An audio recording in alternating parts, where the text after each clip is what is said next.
Hey friends, welcome back to Homestead on a Prayer. In case you're new here, my name's Jennifer. Now, it's been a couple weeks since we started pepper seeds together, and it is time to pot up some of those pepper seedlings into their own pots. So I've got a setup here on my dining room table. I don't have a greenhouse, so all of my seeding work has to be done inside whenever it's cold out like it is today. So today I'm going to show you guys what I think is the easiest way to pot up your pepper seedlings. It is the way that I have had the most success with. This exact same technique works on tomato seedlings as well. But before we get started with that, let's go head over to my grow station and take a look at how our seeds are doing so far. So here at my seedling station, this is proof positive that you do not have to have the perfect setup to have success. So you can see I've just got these dish towels here because my heat mats have these really bright lights. It doesn't look that bright here, but this seed setup is in my bedroom, and trust me, when you're trying to sleep, that light is really bright, so I just kind of use those to block out the light while I sleep. These lights, of course, go off while I sleep. Plants need a little bit of darkness and rest too, just like humans. So I'm just going to show you guys what I've got growing here. Now, if you notice these little yellow traps back here, for some reason, every year when I start seedlings, I end up with at least a few fungus gnats. These are pretty good at trapping the adults, so that's what I like to put in here while my seeds are growing. As you can see, it did catch a few fungus gnats, so that'll hopefully keep us from getting a real infestation. So down here you can see these are sweet potato slips. So as we were talking about here, about not needing to be perfect to be successful, this is a great example of that. These sweet potatoes, you can see these are little sweet potatoes here. I actually did grow these last year, but the plants that I grew these from last year were actually store-bought sweet potatoes that I kind of started on a whim. They actually were fairly successful, and then I saved all the really small ones. Oh, I can see a fungus gnat back there. But then I saved all the really small ones to use for growing slips this year, and as you can see, they're making quite a few little sprouts there. So to start these sweet potatoes, I basically just took, as I mentioned, the smallest sweet potatoes that I harvested last year, and I buried them about halfway, and you can see that's just like a couple inches of potting soil here. And then I just kept it moist. I have a heat mat under their grow tray to keep it nice and warm. Sweet potatoes are definitely heat-loving crops. And in my experience, that is the best way to grow sweet potato slips. I have tried the method where you take the sweet potato and put toothpicks in it and stick it in a jar of water, so it's basically half submerged. That's worked okay for me, but in my experience, planting them in soil has worked really well. So basically what I'm going to do with these, I'm going to let them grow until they're maybe about 6 inches tall, maybe a little bit taller. Then you just kind of snap them off of the sweet potato, stick them in a jar of water to get roots, and it probably won't be time to plant them out yet, so I'll probably just stick them in a pot. But I'll show you guys what we do with that when the time is right. But for now, I just wanted to show you what we've got growing. So if all these sweet potato plants stay healthy, I'm going to end up with a lot. I'll probably end up giving some away because I think I have 30-something slips that have started so far. And as much as I would love to grow that many sweet potatoes, I don't think I have space for them. So friends and family may be getting some sweet potato plants from me. Hopefully they stay healthy and I have extra to give away. Now over here, I've got lots of onions. These are actually getting kind of tall and I need to trim the tops of these, so I'll be doing that probably later today. Back here I've got some Chinese pink celery, which is really slow to germinate. I've got a couple little sprouts in there, but not a lot yet. And here's my parsley. I started that early because it's pretty slow growing. And here is some yarrow. This is a great medicinal plant, and I have some exciting plans for this year that I'll be showing you guys pretty soon. Now in here, these plants with the little heart-shaped leaves, these are my broccoli seedlings. I'll be thinning those soon, but we don't need to do that today. Today we're going to be focused on peppers. Now, as I mentioned, we started these seedlings together a few weeks ago. I'll link that video below in the video description in case you missed it, because this video won't be talking about how to start seeds. We're going to be talking about how to pot up these peppers. As you can see, this plant, or this pot here, I should say, has 4 little pepper seedlings in it, and it's time for these to each get into their individual pots. So that's what we'll be doing today. Now, as you can see, I had some kind of sporadic germination with my peppers. Some of them haven't sprouted yet. Some of them, I'm not sure if they will. There were a few that I used some seeds that were several years old, and germination tends to go down when you use older seeds. Also, it has been my experience that sometimes hot peppers will take a little longer to germinate than sweet peppers. Some of the peppers that I'm waiting on are hot peppers, so they may just be taking a little bit longer. But overall, we've had pretty decent germination. So I don't think all of these peppers are ready to split up yet, but I'm going to choose a few pots of the ones that do look ready, and we are going to split those up together. Now before we do that, I figured I'd show you the other seedlings I have up here. I've got various cabbages, kales, a few more broccoli, and some cauliflower. So basically all my brassicas are up here, and these are looking pretty good. All right, so let's see.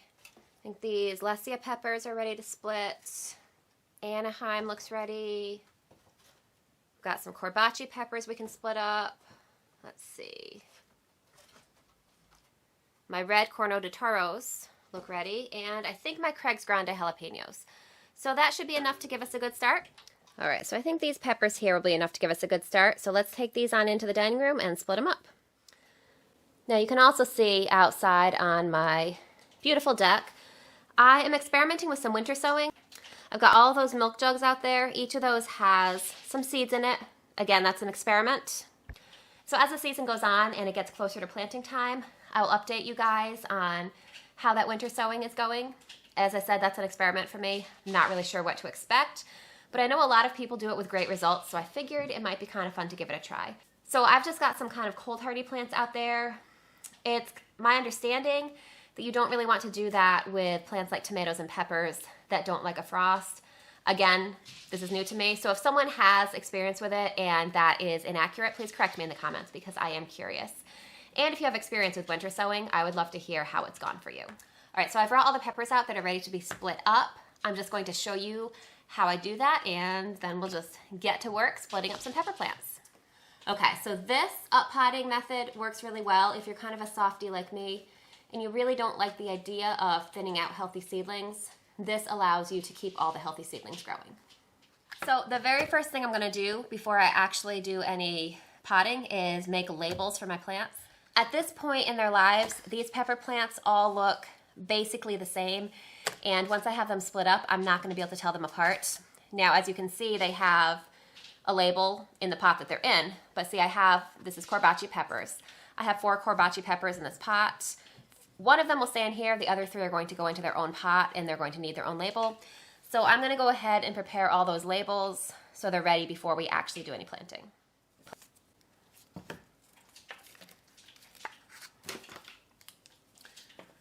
When I make my labels, I mentioned this in the seed starting video, I like to write in both Sharpie and pencil because the Sharpie overall is easier to read, but I find that the Sharpie fades in the sun really fast once I get these plants outside. So I like to write in pencil also because I find that it holds up a little bit better. So we've got our first corbaci label ready. All right, so once I've got my labels all ready, I'm gonna look at where my plants are positioned. I've got 4 peppers in here. This one is kind of in the middle. So what I'm going to do is I'm gonna take each of these 3 peppers that are in the corners and remove them and put them in their own pot. And then this little one in the middle here, I don't know if you can really see that well. This little one in the middle here, this guy right here will stay in this pot and the other 3 will get their own pots. So what I like to do is just take the pot that the pepper is going to go in and just kind of make a nice, decent sized hole in the middle of the pot with my fingers there. Then I'm just going to take a fork and stick it in right in the edge here. Try to do this so you guys can see it. Just reach in, down under the pepper seedling, and pull it up, and there we go. So you try to keep as much soil as you can around the roots, and then we're just going to plop that pepper right into its new hole. Just kind of firm the soil up around the roots a little bit. And then there we go. There's our first corbaci transplanted. So I'm just gonna go ahead and do this with the 2 other peppers that are in here. I like to always, when I'm doing this, I have a pot of extra dirt. This isn't meant for a plant to go in. I can just kind of use this to fill in any spaces that I need to. I find having extra dirt to work with, I pretty much always end up needing it. So let's just do that again with our next pepper. We're just going to make a little hole here in the dirt. And I'm just going to go in and grab this one right here on the edge and pull it right out. I find that if you're able to grab as much dirt as possible from the roots, that helps minimize transplant shock. And you also want to do it while they're pretty small like this. See, these guys are first starting to get their very first true leaves. If you wait until these plants are bigger and more established, their roots are going to be really intertwined and it's going to be really more difficult to separate them and potentially more damaging to the plant. So I like to do it pretty much as soon as they're getting their first true leaves. And I think you met Belle in my last video. I don't know if you saw that. She jumped on the table. She's still learning her manners, so we're gonna go move her away from the planting area. So Belle wants to say hi. There she is. Say hi, Belle. We're gonna go find a better place for her to play. So if you've ever had a kitten before, you know that they are super sweet and fun. They also get into everything. So she's gonna be a little bit of work for the next little while here.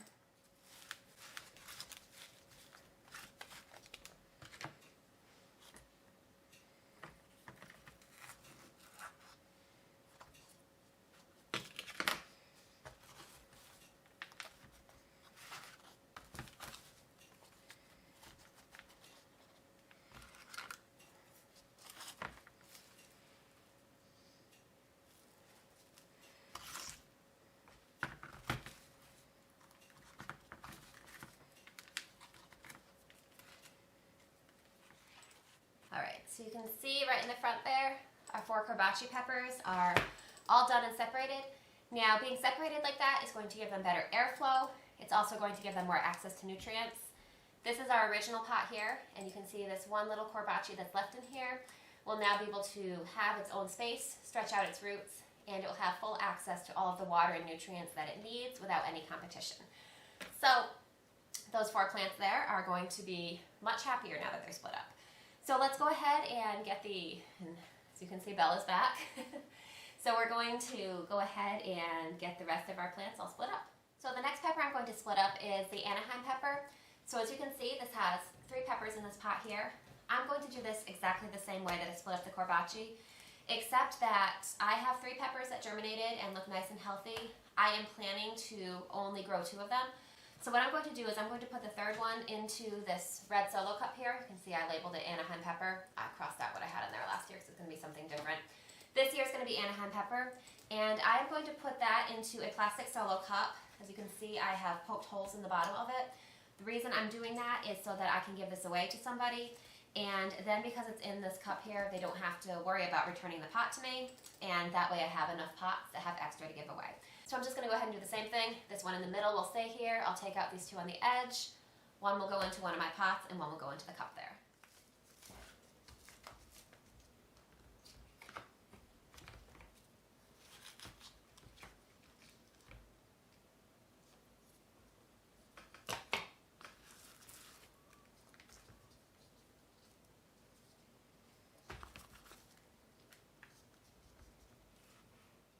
Now I've taken our 2 extra Anaheim peppers out. You can see that taking them out left some holes in the soil.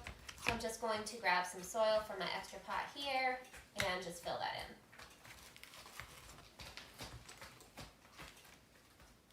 Alright, so I'm just going to go ahead doing the exact same thing with the rest of all the pepper varieties that we have, and I'll meet you back here when we're done. Alright, so we got all our peppers transplanted. They're all in their own pots now. So this is going to be so much better for them. They're going to be able to grow larger, they're going to have better airflow, they're going to have their own separate root system that won't get entangled with other plants.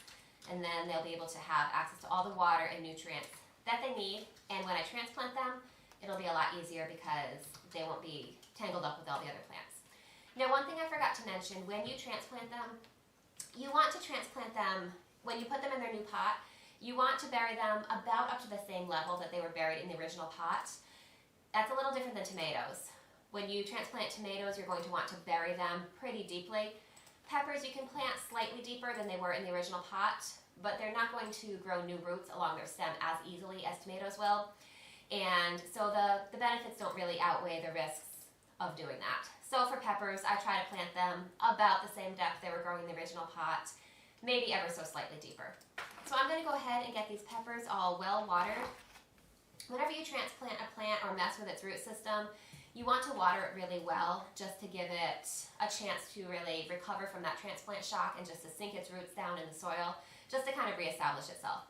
So we are going to go ahead and water these peppers really well. I'm going to get them set up under the grow lights, and then they'll probably salt for a day or 2. They don't really like to be messed with all that much, But peppers are pretty tough and pretty resilient, so they'll bounce back really quickly. And then we'll be well on our way to having lots of peppers in our garden this year. So thank you guys so much for joining me today. I hope that your gardens are off to a great start too, and I can't wait to garden with you all season. So hope you guys are having a great day, and I'll see you again soon. Bye guys. I'll see you next time.